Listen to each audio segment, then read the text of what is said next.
Вот выпустили на новой местности, он часть шел, часть пронесли. Вот то же самое дачки. Там хорошо полянка тоже влево.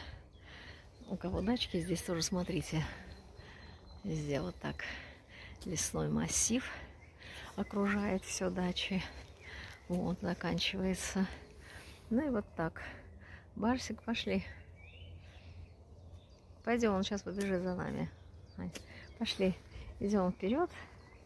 Дальше вот смотрим. Разные тут, пожалуйста, дачки, беседочки, где отдохнуть можно. Вообще на природе это есть на природе отдых. Дача есть дача.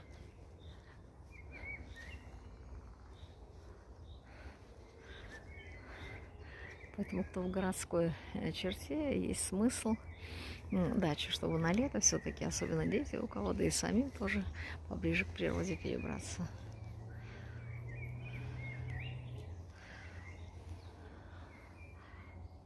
Хорошо.